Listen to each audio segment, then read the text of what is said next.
पुनः आपके बीच में आज फिर से एक बार हमारे YouTube चैनल स्कूल ऑफ परीक्षा में, और आप मुझे जान ही रहे होंगे सुनु तिवारी। आज एक्सरसाइज 4.2 का जो द्विघात समीकरण चैप्टर है उसका पहला क्वेश्चन लेकर मैं आपके बीच हाजिर हूँ। और आज हम लोग सीखेंगे गुणनखंड विधि से कैसे मूल ज्ञात करते हैं। मूल ज्ञात करने की दो शर्तें, एक है वर्गमूल विधि और दूसरा गुणनखंड विधि। तो वर्गमूल विधि पे भी चर्चा हो जाएगी, क्योंकि इसका अगला जो एक्सरसाइज होगा वो है पूर्ण वर्ग विधि द्वारा आप मूल ज्ञात करें।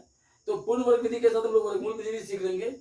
फिलहाल आज आप गुणनखंड विधि से सीखें कि कैसे मूल ज्ञात किया जाता है। आप लोगों ने क्लास 9 में पढ़ा होगा गुणनखंड करने के लिए। आज एक बार फिर से आप देखें और मूल ज्ञात करने के प्रोसेस को समझें।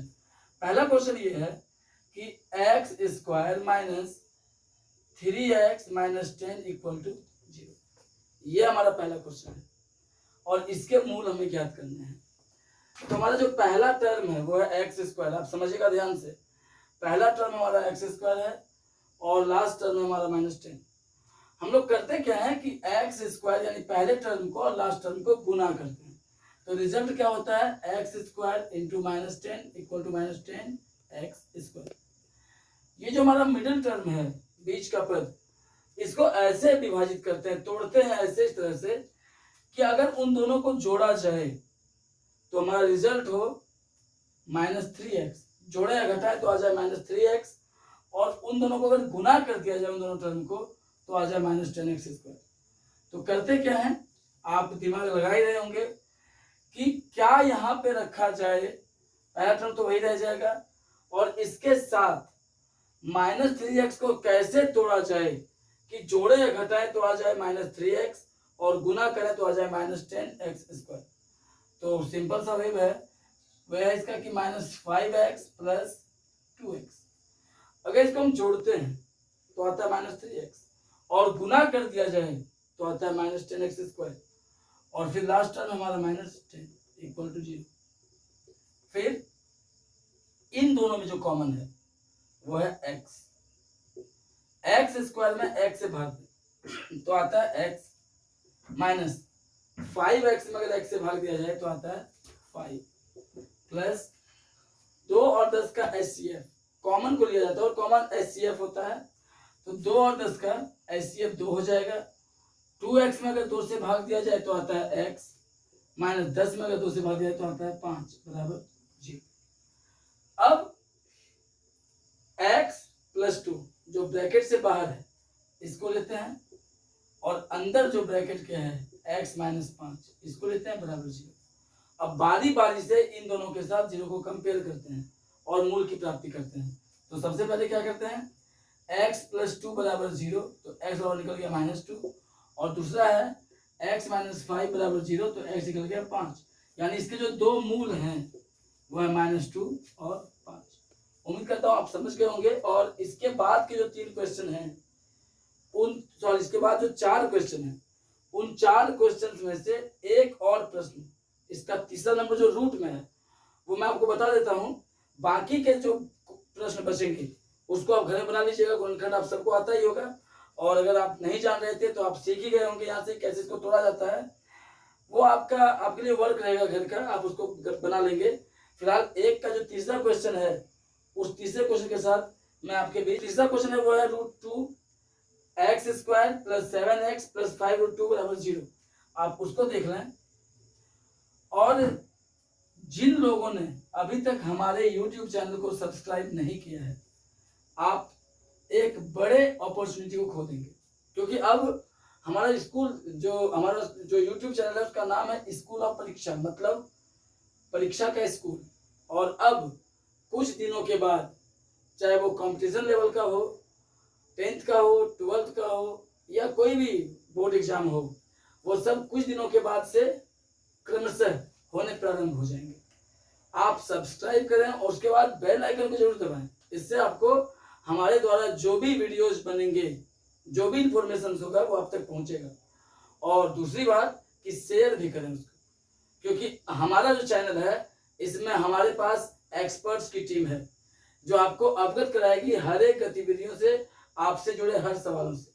इसलिए आप जरूर उसको सब्सक्राइब करें और अब जो हमारा तीसरा क्वेश्चन है इसका,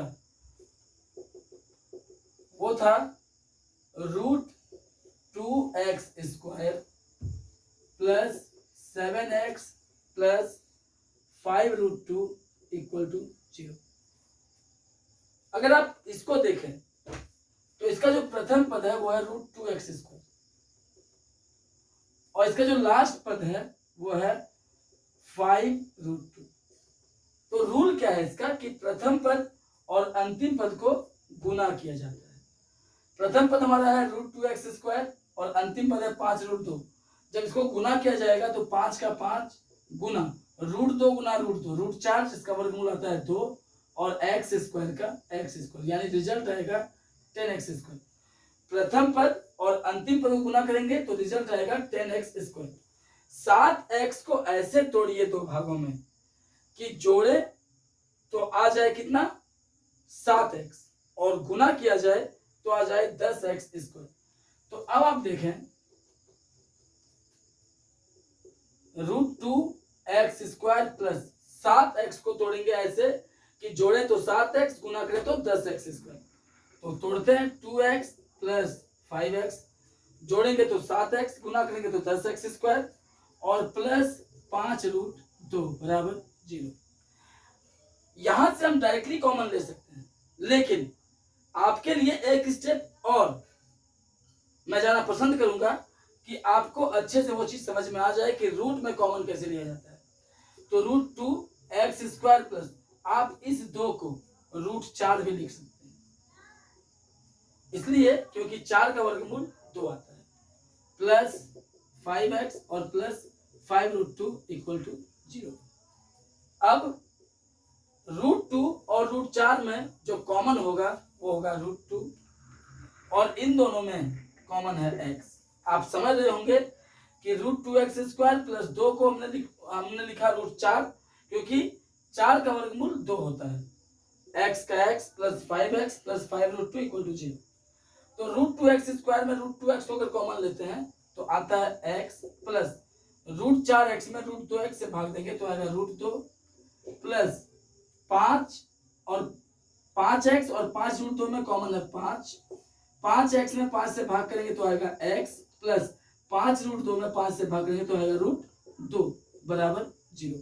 आप ये ध्यान रखेंगे कि दोनों ब्रैकेट में सेम जो डिजिट है वो सेम होना चाहिए, आप देख रहे हैं, और अगर उसको गुना कर दें तो वापस वही आ जाए। एक बार आपको चेक करके बता देता हूँ, √2x × x √2x² plus √2 × √2 √4, x का x plus 5 × x 5x plus 5 × √2 5√2 = 0। तो वो आ ही जाता है। अब इसके बाद जो ब्रैकेट से बाहर है उसको एक साथ लेते हैं, मतलब √2x प्लस 5 इंटू जो ब्रैकेट के अंदर उसको एक साथ x प्लस √2 = 0। अब बारी बारी से कंपेयर करते हैं। √2x प्लस 5 बराबर 0, √2x बराबर -5, क्योंकि इधर ये प्लस में इधर जाएगा माइनस में, तो x का वैल्यू आएगा -5/√2।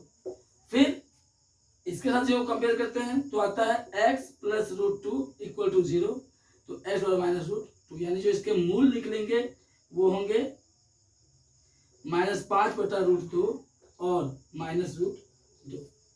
उम्मीद करता हूं कि आपको बिल्कुल ये समझ में आ ही गया होगा। और इसके बाद जो इसके 3 और मैथ हैं वो आप वर्क के लिए रखें, उसको बना लें, बन जाएगा आपसे। और अब जो दूसरा क्वेश्चन है मैं उसके साथ आपके बीच आ रहा हूं। क्वेश्चन नंबर 2, उदाहरण 1 में दी गई समस्याओं को हल करें। आप उदाहरण 1 में जाएं और ये मिलेगा आपको पेज नंबर 79 में। इसमें 2 उदाहरण हैं। एक्सरसाइज 1 में 2 प्रश्न हैं। एक प्रश्न मैं आपके बीच सॉल्व कर रहा हूं, दूसरा आप खुद से करने की कोशिश कीजिएगा। अगर नहीं होता है तो कमेंट करिएगा। और हमारा रिक्वेस्ट है आपसे कि कम से कम जितनी जल्दी हो सके 1000 सब्सक्राइबर हमारा टारगेट है, आपका टारगेट होना चाहिए वो, क्योंकि आप हमें मोनेटाइज करें यूट्यूब के द्वारा। हम आपको लगातार बहुत अच्छी जानकारी देंगे और निश्चित रूप से आपके रिजल्ट में वो बहुत बेहतरीन और कारगर साबित होगा। तो रिक्वेस्ट हमारा कि आप सब्सक्राइब जितना ज़्यादा से ज़्यादा हो सके करें, शेयर करें, कमेंट करें। अगर कुछ त्रुटियां होती हैं तो उसमें कमेंट भी करें। आपका सहयोग, आपका सुझाव बहुत आवश्यक है। और जब आप हमारे वीडियो को देखते हैं, देखें जरूर, हर वीडियो को देखें, कोशिश करें पूरा देखें। इसलिए हमारी हमेशा से चाहत है या हम लोग प्रयास करते हैं कि वीडियो छोटा छोटा बनाया जाए। अगर हम लोग चाहें तो 1.5 घंटे तक का वीडियो बना सकते हैं, वो कैपेसिटी हमारे सारे मेंटर्स में है। लेकिन नहीं, हम लोग चाहते हैं कि आप लोग छोटा वीडियो ही देखें लेकिन पूरा देखें, ताकि वो जानकारी आपको उपलब्ध हो जाए। तो प्लीज़ हमारा रिक्वेस्ट आप जरूर स्वीकार करें और शेयर करें, सब्सक्राइब करें, और जितनी जल्दी हो सके कम से कम 1000 सब्सक्राइबर का टारगेट आप लोग जल्द से जल्द पूरा करें, ये दरख्वास्त है हमारा। खैर, क्वेश्चन नंबर पहला जो था, दो में चूंकि 2 क्वेश्चन है और पहले क्वेश्चन के साथ मैं आपके बीच हूँ। इस क्वेश्चन को जरा ध्यान से समझिएगा कि जॉन और जीवंती दोनों के पास कुल 45 कंचे हैं, कंचे गोली, और दोनों 5-5 कंचे खो देते हैं। दोनों के पास 45 थे, दोनों के पास टोटल। इसमें जॉन के पास कितना था, जीवंती के पास कितना था, ये अननोन है, नहीं पता है। लेकिन इतना पता है कि दोनों के को मिला के 45 कंचे थे। अगर वे दोनों 5-5 कंचे खो देते हैं तो अब उनके पास कंचों की संख्या का गुणनफल 124 है। 5-5 कंचे खो देने के बाद जो उनके पास कंचे हैं, अगर उन दोनों को गुना कर दिया जाए तो आता है 124। आपको बताना है कि प्रारंभ में उनके पास कुल कितने कंचे थे। तो आप देखें यहाँ पे, अगर ये पता नहीं है कि कंचों की संख्या क्या थी, तो हम लोग कुछ मान लेते हैं। माना कि जॉन के पास कंचों की संख्या, कुछ भी मान सकते हैं, यही मान लें आप। और चूंकि दोनों के पास कुल मिलाकर 45 कंचे थे, तो जीवंती के पास कंचों की संख्या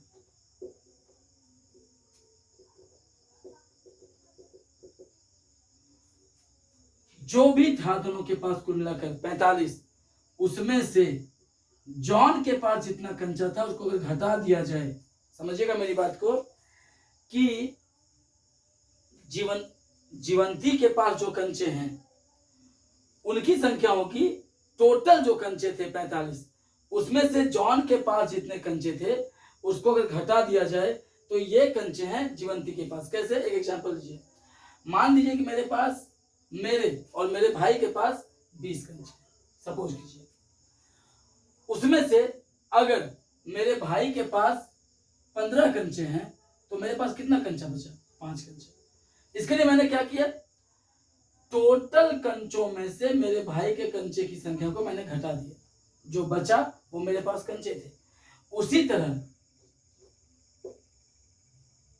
तरह से जॉन के पास जितने कंचे थे, जीवंती के पास कंचों की संख्या को निकालने के लिए हमने क्या किया, टोटल में से जो जॉन के पास कंचे थे उसको घटा दिया, यानी उसके पास कंचे 45 माइनस 1। अब सवाल ऐसा है कि अगर 5-5 कंचे दोनों खो देते हैं तो यहां लिखना पड़ेगा कि 5 कंचे खो देने के बाद जॉन के पास कंचों की संख्या, पहले कितना था, ए था। अगर उसने 5 कंचे खो दिए तो 5 कंचे खोने का मतलब उसके पास से 5 कंचा घट गया, यानी उसके पास कंचों की संख्या a-5। और यही स्थिति है जीवंती के पास।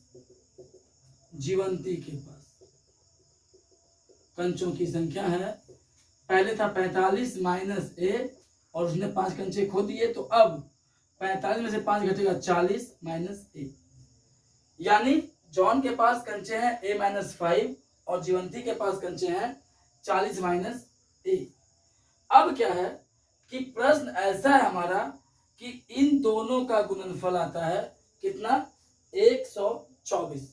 मतलब 5 कंचे खोने के बाद जॉन के पास जो कंचे बचे a-5 और जीवंती के पास जो कंचे बचे 40 माइनस ए, इन दोनों का गुणनफल है 124। यानी a minus 5 into 40 minus a equal to 124। मैं इसको गुणनखंड तक ले जाता हूं, आप वहां से सॉल्व खुद से कर लीजिएगा, क्योंकि आपको प्रोसेस तो पता ही है। a से गुना करने पर a से गुना करते हैं 40 माइनस a को, और फिर -5 से गुना करते हैं 40 माइनस a को, बराबर 124। 40 गुना a 40 है, minus a Guna a square, minus 40 Guna 5 200, minus 5 Guna a 5 है, sorry minus Guna minus plus 5 Guna a 5 है। गुना समझ लें, 40 इंटू a 40 है, minus a Guna a square, minus 40 Guna 5 200, minus Guna minus plus 5 Guna a 5 है, बराबर क्या 124। अब minus a square 40a और 5a हो गया कितना 45a, माइनस 200 बराबर के बाद 124 है प्लस में, अगर ये पहले आ जाए तो हो जाएगा माइनस में, बराबर 0, या minus a square plus 45a और माइनस 200 और माइनस 124 माइनस 324 बराबर 0। यहां से आप क्या कर सकते हैं, इसको गुना कीजिएगा, आएगा 324a स्क्वायर, और 45a को ऐसे तोड़िएगा दो भागों में कि जोड़े या घटाएं तो आ जाए 45a, और गुना करें तो आ जाए 324a स्क्वायर। सिर्फ एक प्रोसेस बता देता हूं कि आप बड़े डिजिट को कैसे तोड़ेंगे। तो करना कुछ नहीं है, आपको सीधे गुणनखंड निकालना है, किसका 324 का। आप थोड़ा सा देख लें कि 324 का गुणनखंड निकालेंगे 2 से 162 बार में, फिर 2 से 81 बार में, फिर 3 से 27 बार में, फिर 3 से 9 बार में, फिर 3 से 3 बार में। करना क्या है, हमको इसको ऐसे विभाजित करना है कि गुना करें तो 324a स्क्वायर आ जाए और जोड़े तो 45 से आ जाए। तो क्या कीजिए आप कि 3, इसको करना क्या है कि 3 गुना 3 3 तिया 9, और तो तोड़ने का जो प्रोसेस है, कैसे हम 45a को ऐसे बांटे दो भागों में कि जोड़े तो 45 से और गुना करें तो 324a स्क्वायर आ जाए। तो आप इसमें एक यूज कीजिए मेथड को, 324 का हमने गुणनखंड किया, तो जो ऊपर के डिजिट्स हैं इसको एक साथ, और जो नीचे के दो हैं इसको एक साथ। तो 3 गुना 3 9 गुना 2 18 गुना 2 36, और इधर 3 तिया 9, यानी 36 और 9 को अगर जोड़ा जाए तो 45a आ जाएगा, और गुना कर दें तो सीधे सीधे क्या आ जाएगा 324a स्क्वायर का a स्क्वायर। करना क्या होता है, सिर्फ उसको जो गुणनफल हमारा होता है उसको गुणनखंड करते हैं उसका, और फिर पेयरिंग कर लेते हैं। जो डिफरेंस होता है, जैसे हमने देखा कि 45 आना चाहिए, तो 36 और 9 45, और साथ ही दोनों को गुना करेंगे तो 324 स्क्वायर। तो उम्मीद है कि आप इस मेथड को समझे होंगे। अब यहां से आप क्या करेंगे कि इसका गुणनखंड करेंगे, और गुणनखंड करके आप इसको सॉल्व कीजिएगा। आप कंचों की संख्या निकाल लेंगे जॉन और जीवंती की। जब आप मैथ बना दें तो कम से कम कमेंट बॉक्स में कमेंट जरूर कर दें कि हाँ सर पूरा हो गया था, या सर यहाँ पे फंस गए थे। तो इससे क्या होगा कि हम सॉल्यूशन उसको कर सकते हैं। तो उम्मीद करते हैं कि आप इसको बना लेंगे। और अब मैथ्स के अगले पड़ाव में हम लोग जा रहे हैं। इसका जो दूसरा क्वेश्चन है कुटीर उद्योग से जुड़ा हुआ, मैं उसको आपके लिए छोड़ दे रहा हूँ। आप उसको कोशिश करेंगे कि वो बन जाए, और चूंकि ये एग्जाम्पल है तो आपका प्रयास होना चाहिए कि, और प्रयास से इंसान निखरता है। आप कोशिश करें कि ये बन जाए, अगर नहीं बने तो आप कमेंट करिएगा। अब क्वेश्चन नंबर 3 के साथ मैं आपके बीच आ रहा हूं। आपका प्रयास और सपोर्ट हमें न सिर्फ बेहतर प्रदर्शन के लिए प्रेरित करता है, बल्कि एक ऊर्जा जो संचार होता है हमारे अंदर, वो आपके कमेंट से, आपके लाइक से, आपके सब्सक्राइब से ही होता है। हम आपसे कुछ चाहते नहीं हैं, बस जुड़े रहें, व्यू जरूर करें, वीडियो देखें जरूर, हम बनाते हैं आपके लिए। और आप सीखें, आप सुझाव दें, बस इसीलिए हमारा ये परिवार आपसे जुड़ा है। हमारा प्रयास होता है कि 100% आपके साथ बांटें जो भी एक्सपीरियंस है, और अच्छा लगा कि अब तक हमने जितने वीडियोज बनाए हैं उसमें कई वीडियोज ऐसे हमारे हैं जो 1K को पार कर गए और कुछ 1K के पहुंचे, 1K व्यू के करीब पहुंच चुके हैं। तो बस ऐसे ही व्यू देखिए और हमें समर्थन दीजिए। क्वेश्चन नंबर 3, ऐसी दो संख्याएं ज्ञात कीजिए जिनका योग 27 हो और गुणनफल 182। दो संख्या जिनको जोड़ दें तो 27 आ जाए और गुना करें तो आ जाए 182। तो आप देखिए, माना कि पहली संख्या x, और अभी हमने ऐसा ही क्वेश्चन देखा था। दूसरी संख्या चूंकि टोटल 27 है योगफल दोनों का, तो दूसरी संख्या हो जाएगी 27 माइनस x। जब दोनों का योगफल 27 है और उसमें अगर एक संख्या x है तो दूसरी स्वाभाविक सा बात है कि कुल में से वो घट जाएगा 27 माइनस x। प्रश्न ये है कि इन दोनों का गुणनफल है 182, यानी पहली संख्या और दूसरी संख्या का गुणनफल। इन दोनों के बीच में गुना का चिन्ह छिपा हुआ है, ये आपको पता ही होगा। इन दोनों गुणनफल 182। 27 को x से गुना करिए, 27x माइनस x गुना x स्क्वायर बराबर 182। या आप इसको ऐसे भी लिख सकते हैं, minus x square plus 27x, और बराबर के बाद जो 182 प्लस में है वो अगर पहले आ जाए तो हो जाएगा माइनस 182 बराबर 0। यहाँ से आप गुणनखंड कर लीजिए और फिर वही काम कीजिएगा, प्रथम पद और अंतिम को गुना कीजिए, आता है कितना प्लस 182 एक्स स्क्वायर। 27x को ऐसे तोड़ना है आपको दो भागों में कि आप जोड़ें या घटाएं तो आ जाए 27x और गुना करें तो आ जाए 182 एक्स स्क्वायर। फिर से आपको मैं वो प्रोसेस बता दूं तो बस 182 को आप गुणनखंड कीजिए 182 का, 2 से कटेगा ये 91 वाले में, फिर 3 से 7 से कटेगा ये 13 वाले में। बस ऊपर के दोनों को गुना कीजिए और यहाँ पे रहने दीजिए। 7 गुना 2 14 और प्लस 13 जोड़ेंगे तो आ जाएगा 27x और इन दोनों को गुना कर देंगे तो आ जाएगा 182 एक्स स्क्वायर का एक्स स्क्वायर। तो ये एक आसान सा प्रोसेस है जिससे आप बड़े से बड़े डिजिट को तोड़ सकते हैं। तो इसका गुणनखंड कीजिएगा और गुणनखंड करके आप इसका आंसर को ला सकते हैं। अब अगले क्वेश्चन की तरफ हम पढ़ रहे हैं और वो क्वेश्चन है क्वेश्चन नंबर 4। जो क्वेश्चन नंबर 4 है हमारा वो है दो क्रमागत धनात्मक पूर्णांक ज्ञात कीजिए जिनके वर्गों का योग 365 है। दो क्रमागत धनात्मक पूर्णांक आप देखेंगे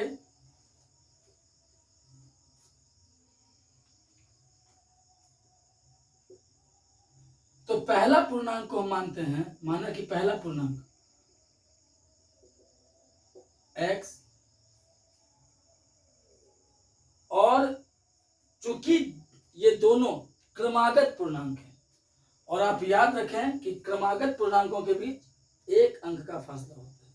मतलब क्रमागत पूर्णांकों की अगर हम बात करें तो 1 2 3 4 5 6 ये सारे क्रमागत पूर्णांक हैं।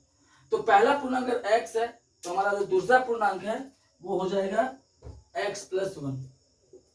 दूसरा पूर्णांक x प्लस 1। प्रश्न क्या है,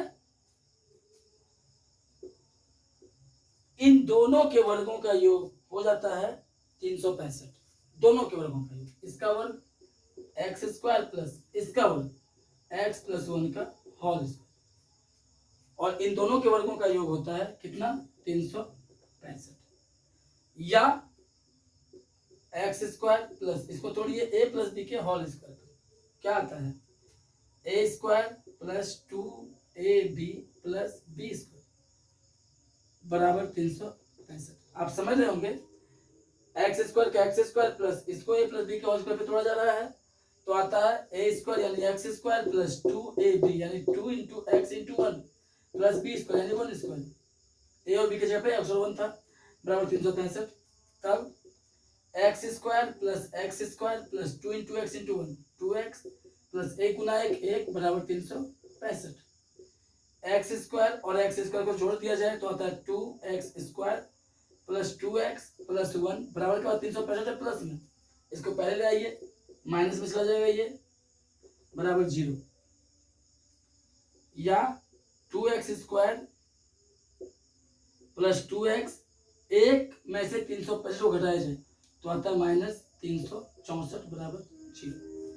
अब यहाँ पे हम लोग देखते हैं कि ये तीनों संख्याएं 2 से कट जाती हैं, इसलिए यहाँ पे लिख देते हैं कि 2 से भाग देने पर, तब जब 2 से हम इसको भाग देते हैं, कोशिश करते हैं इसको शॉर्टेस्ट फॉर्म में लेकर आया जाए, बिल्कुल सिंपलेस्ट फॉर्म, जो एकदम सिंपल हो, जैसे गुणनखंड करने में आसानी हो। तो जैसे ही 2 से इसको भाग दिया जाता है, आता है ये x square plus x minus 182 बराबर 0।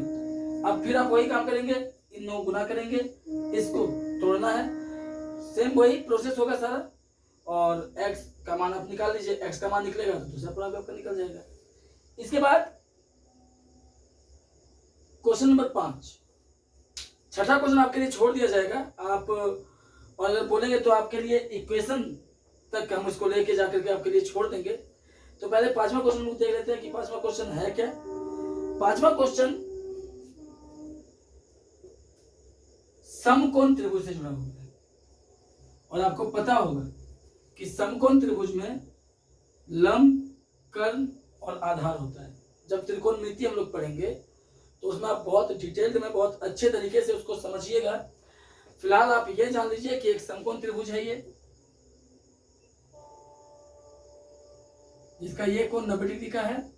मान लीजिए आप त्रिभुज है ABC।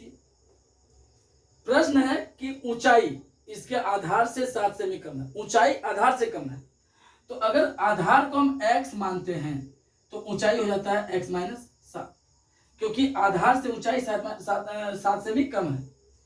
अगर ज्यादा होता तो यहाँ प्लस हो जाता, कम है तो यहाँ माइनस हो गया। और कर्ण इसका 13 सेमी, ये 13 सेमी कर्ण। कर्ण सबसे लंबी भुजा होती है समकोण त्रिभुज की, जो समकोण के ठीक सामने पड़ती है। ये आधार है इसका जो है x, और जो इसका लंब है ऊंचाई, ऊंचाई को लंब भी कहा जाता है, यह है आधार से 7 सेमी कम। अब इसकी अन्य 2 भुजाएं हमें ज्ञात करनी है, तो यहां लिखना पड़ेगा आपको, माना कि आधार x, आधार को हमने x माना, ऊंचाई x सेमी कर दीजिए, ऊंचाई x माइनस 7 सेमी, और जो कर्ण है वो दिया हुआ है 13 सेमी। इसका समकोण कोण ABC है, और जब समकोण त्रिभुज में एक कोण 90 डिग्री का होता है, ये आपको पता होगा, तो उसमें एक शब्द है पाइथागोरस प्रमेय, और यहां पर उसी का यूज होना है। समकोण त्रिभुज में ये अप्लाई होता है पाइथागोरस प्रमेय। पाइथागोरस प्रमेय तभी लागू होगा जब एक कोण समकोण हो, और यहाँ एक कोण समकोण है ऑलरेडी। पाइथागोरस प्रमेय से अगर हम देखें तो ये रूल ये बताता है कि कर्ण स्क्वायर बराबर लंब स्क्वायर जोड़ आधार स्क्वायर। और आपको बता दूं कि लंब को ऊंचाई भी कहा जाता है। कर्ण कितना हमारा 13, सेमी को भी हटा देते हैं हम लोग, 13 स्क्वायर बराबर लंब क्या है, सॉरी लंब है x माइनस 7 स्क्वायर, और आधार क्या है x स्क्वायर, इसी पे सेट किया गया है। कर्ण 13 लंब x माइनस 7, क्योंकि ये आधार से 7 सेमी कम है और आधार को x माना गया है। 13 गुना 13 169 बराबर, इसको तोड़ा जाए अगर x माइनस 7 यानी a माइनस बी के होल स्क्वायर पर, तो a माइनस बी के होल स्क्वायर का फॉर्मूला क्या होता है, a स्क्वायर माइनस 2ab, जहां a की जगह पे x है और b की जगह पे है 7, प्लस b स्क्वायर और प्लस x स्क्वायर। 169 बराबर x स्क्वायर माइनस 7 गुना 2 14x प्लस 7 गुना 7 49 प्लस x स्क्वायर। 169 बराबर x स्क्वायर और x square 2x square minus 14x plus 49, या आप इसको ऐसे भी लिख सकते हैं कि 2x square minus 14x plus 49 बराबर 169, या 2x² माइनस 14x प्लस 49 बराबर के बाद 169 प्लस में है। अगर इसको पहले लाया जाए तो आ जाता है 169 बराबर 0, या 2x² माइनस 14x 49 से 169 को घटाएंगे माइनस 120 बराबर 0। तो आप देखें कि यहां पे 2 से फिर पॉसिबल है भाग लग जाना, तो हम लिख के इसको आगे बढ़ेंगे कि 2 से भाग देने पर, और जब आप 2 से भाग दीजिएगा इसको तो रिजल्ट आएगा x²। आप लिख लीजिएगा 2 से भाग देने पर x² माइनस 7x माइनस 60 बराबर 0। 12 और 5 भी टूटेगा क्योंकि माइनस 60x² का गुणनफल आ रहा है, और उसको तोड़ के आप गुणनखंड करके इसका x का मान निकाल लीजिए, और जैसे x का मान निकलेगा x हमारा आधार निकल जाएगा, और फिर ऊंचाई x से 7 घटा दीजिए, ऊंचाई निकल जाएगा। और अब इसका अंतिम प्रश्न, बस उसका भी इक्वेशन बना दिया जाएगा और फिर आप उसको सॉल्व कर लीजिएगा। दोस्तों जरूर सब्सक्राइब और शेयर आपका बहुत मायने रखता है, आप जरूर करें। और हमारी वीडियोस आप तक जब भी पहुंचती हैं तो आप कमेंट जरूर करें, आपको कैसा लगता है वो वीडियो आप जरूर बताएं, और कम से कम वीडियो को देखें, पूरा देखें। क्वेश्चन नंबर 6 जो है हमारा, ये जो छठा क्वेश्चन है, एक कुटीर उद्योग एक दिन में कुछ बर्तन का निर्माण करता है, और एक विशेष दिन यह देखा गया कि प्रत्येक नग की निर्माण लागत उस दिन के निर्माण किए गए बर्तनों की संख्या के दुगने से 3 अधिक। मतलब एक इंडस्ट्री में कुछ बर्तन बनाए जाते हैं, एक विशेष दिन यह देखा गया कि एक नग बर्तन का एक रूप है जिसका लागत जो है रुपयों में निकाला गया, तो जितने बर्तन उस दिन बने थे, एक दिन में जितने बर्तन बनाए जाते हैं या बने थे, उसके दुगने से, यानी उन बर्तनों की संख्या के दुगने से 3 ज्यादा थी एक बर्तन की कीमत, एक नग की कीमत। अगर उस दिन कुल लागत 90 रुपए की थी तो आप बताएं कि कितने बर्तन बने और प्रत्येक नग का कीमत क्या था। तो माना कि प्रत्येक नग की कीमत, माना प्रत्येक नग की संख्या कुछ मान लीजिए x, और प्रत्येक नग की कीमत चूंकि बर्तनों की संख्या के दुगने से 3 ज्यादा थी, तो 2x, जो बर्तन की संख्या थी उसका दुगना 2x, उससे कितना ज्यादा, 3 ज्यादा थी एक नग की कीमत। अब सवाल यह है कि मान लीजिए आप 10 बर्तन बनाते हैं और हर एक बर्तन की कीमत आपके बनाए गए बर्तन से दुगने हो जाए, तो सिंपल सा चीज है कि अगर आपने 10 बर्तन बनाया है तो हर बर्तन की कीमत जाएगी उसका दुगना, 20 रुपया।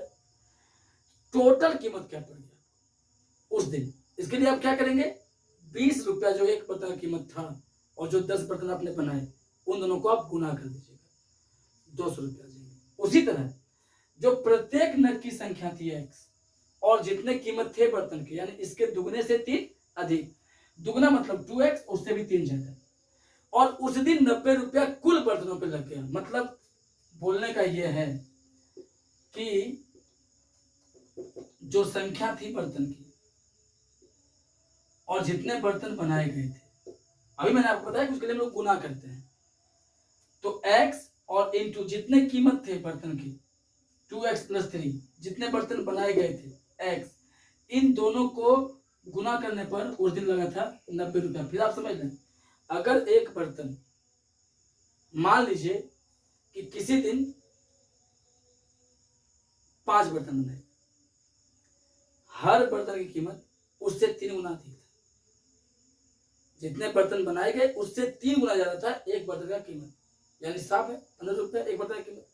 कुल कितना रुपया की कीमत, बर्तन कितने बने 5, कुल रुपये हर एक पे कितने लगे 15, टोटल कितने लगे 15 गुना 5 75। वैसा यहाँ है, बर्तन कितने बने x, कीमत क्या लगा 2x + 3, टोटल लगा 90। तो ये 90 आया कैसे? ये 90 आया जब इसका यानी जो संख्या थी बर्तन की और जो कीमत था उन लोगों को गुना किया गया तो 90 रुपये आया। अब 2x into x 2x square plus 3 into x 3x बराबर क्या 90, या 2x स्क्वायर प्लस 3x बराबर के बाद 90 प्लस में पहले आएगा तो माइनस में बराबर 0। फिर इसको माइनस 90 गुना 2 करें आप, माइनस 180 एक्स स्क्वायर, 3x को तोड़े 15x और 12x पे टूट जाएगा। तो आप इसका गुणनखंड करेंगे, जैसे ही x का मान निकलेगा वो हो जाएगा प्रत्येक नग की संख्या। फिर कीमत में निकालनी है, बस x को पुट करेंगे, जो आपका वैल्यू आया है, मान जो भी आया है वो x के पे रखेंगे, तो 2 गुना जो भी मान निकला उसका 3 जोड़ देंगे, आपका निकल जाएगा कीमत। तो उम्मीद करता हूँ कि आपका ये एक्सरसाइज बहुत अच्छे से समझ में आ गया होगा। जो भी मैथ्स आपके लिए मैंने छोड़ा है आप उसको जरूर बनाएंगे, इक्वेशन को पूरा जरूर करेंगे गुणनखंड। कमेंट जरूर करिएगा, सब्सक्राइब जरूर कीजिए। तब फिर कल मिलते हैं। शुभ रात्रि, जय हिंद, जय भारत।